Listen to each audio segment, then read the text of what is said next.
नमस्कार, स्वागत है बिहार समाचार में।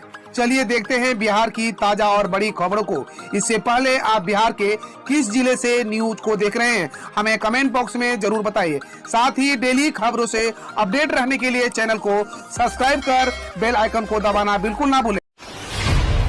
बिहार में इंजीनियर के घर पर छापा, 48 लाख कैश बरामद। 24 घंटे के अंदर पहले गाड़ी में मिला था 18 लाख नगद।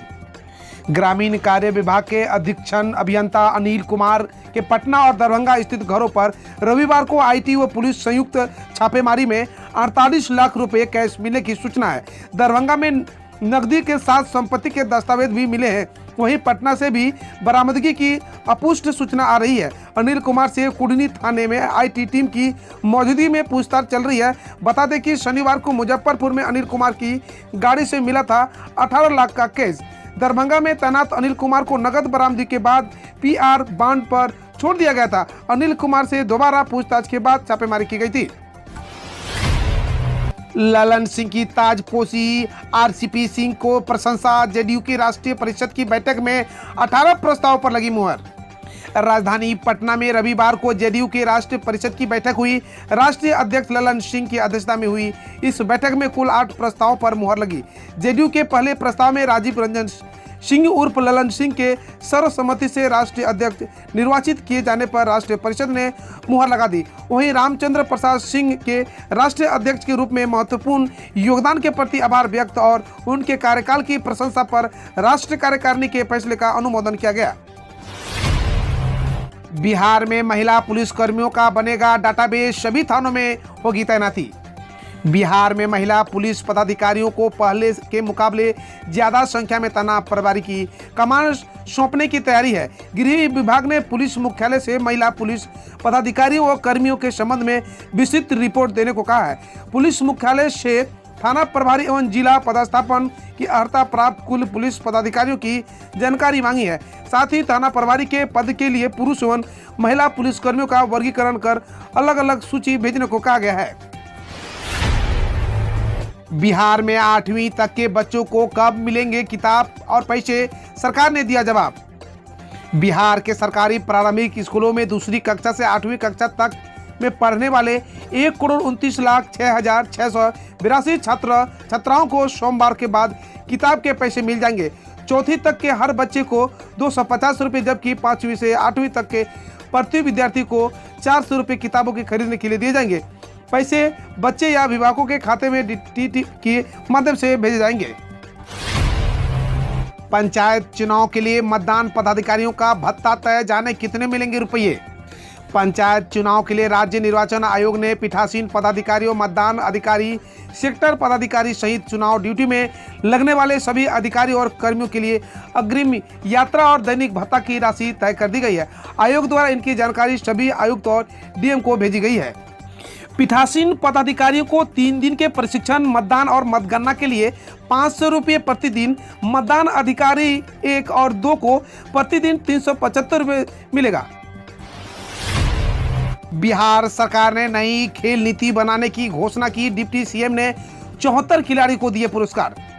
इन दिनों देश भर में खेलों का खुमार छाया हुआ है। हाल ही में टोक्यो ओलंपिक खत्म हुआ है, अब टोक्यो में पैरालंपिक गेम्स चल रहे हैं। इसी बीच बिहार सरकार ने एक नई खेल नीति बनाने की घोषणा की है। इसके तहत खिलाड़ियों को मेडल जीतने लायक बनाने पर काम होगा। वहीं कला संस्कृति के युवा मंत्री आलोक रंजन ने बिहार खेल सम्मान समारोह के घोषणा की है। इसके अलावा डिप्टी सीएम तारकिशोर प्रसाद भगत ने 74 खिलाड़ियों के बीच 26 लाख के पुरस्कार बांटे। जाने क्या है बिहार का सुखेत मॉडल, जिसकी पीएम नरेंद्र मोदी ने मन की बात में की तारीफ। बिहार के मधुबनी जिले के झंझारपुर अनुमंडल स्थित सुखेत गांव में शुरू की गई कचरे की कमाई योजना की सराहना पीएम मोदी ने भी की है। रविवार को मन की बात कार्यक्रम में पीएम मोदी ने सुखेत मॉडल का जिक्र करते हुए कचरे से कमाई योजना की तारीफ की है। आपको बता दें कि मधुबनी के सुखेत गांव के ग्रामीणों को कचरे के बदले न सिर्फ घरेलू गैस मुक्त मिल रही है, बल्कि खेती बाड़ी के लिए जैविक खाद की जरूरत भी आसानी से पूरी हो जाती है। और ये सब संभव हो पाया है कचरे से कमाई योजना के तहत। नवादा में भारी बारिश के दौरान वज्रपात का कहर, पति पत्नी समेत 4 लोगों की मौत। बिहार के नवादा में कुदरत ने कहर बरपाया है। जिले में शनिवार को बारिश के दौरान हुए वज्रपात से पति पत्नी समेत कुल 4 लोगों की मौत हो गई। पहली घटना गोविंदपुर थाना क्षेत्र के बक्सोती पंचायत के लखतपुर बिगहा में हुई, जहां खेत में जाने के दौरान बिजली गिरी और उसकी चपेट में आने से दंपति की मौत हो गई। मृतक अनिल यादव और उसकी पत्नी रेणु देवी पर बिजली गिरी। वज्रपात की यह घटना उस समय हुई जब दोनों पति पत्नी खेत की तरफ काम करने के लिए गए हुए थे। इसी दौरान जोरदार बारिश शुरू हो गई। बारिश से बचने के लिए दोनों पति पत्नी पीपल के पेड़ के नीचे जाकर छिप गए और उसी पेड़ पर वज्रपात होने से दोनों की घटनास्थल पर ही मौत हो गई। बूथ लूट और हिंसा रोकने के लिए पुलिस ने तैयार किया खाका, जानिए कैसे रहेगी सुरक्षा व्यवस्था। बिहार में त्रिस्तरीय पंचायत चुनाव निष्पक्ष और शांतिपूर्ण संपन्न हो, इसके लिए बिहार पुलिस मुख्यालय ने रणनीति बना ली है। पंचायत चुनाव के दौरान बूथ लूट और हिंसा के लिए बदनाम इलाके की पहचान कर उनका नक्शा बनाया जाएगा, ताकि रणनीति के तहत सुरक्षा के लिहाज से उन क्षेत्रों पर ध्यान केंद्रित किया जा सके। निर्वाचन आयोग के निर्देश के बाद गृह विभाग और बिहार पुलिस मुख्यालय ने इसे लेकर अपने अपने स्तर पर तैयारियां शुरू कर दी है। निर्वाचन आयोग द्वारा पंचायत चुनाव शांतिपूर्ण तरीके से कराने को लेकर गृह विभाग के अपर मुख्य सचिव चैतन्य प्रसाद के साथ ही डीजीपी AK सिंघल को पत्र लिखा गया है, जिसमें कई दिशा निर्देश भी जारी किए गए हैं। बिहार बोर्ड की लापरवाही, ग्रेस अंक के पास छात्रों को अब तक नहीं भेजी मार्कशीट, कैसे होगा इंटर में एडमिशन।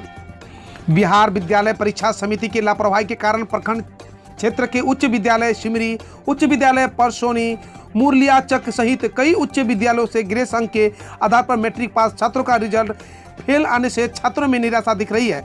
विदित हो कि वर्ष 2021 में आयोजित मैट्रिक परीक्षा में घोषित परिणाम के बाद 2 विषयों में फेल हुए छात्रों को ग्रेस मार्क देकर पास कर दिया था। रिजल्ट भी वेबसाइट पर प्रकाशित कर दिया गया था, लेकिन अंक पत्र व TR में फेल रहने के कारण आगे की पढ़ाई बाधित हो रही है।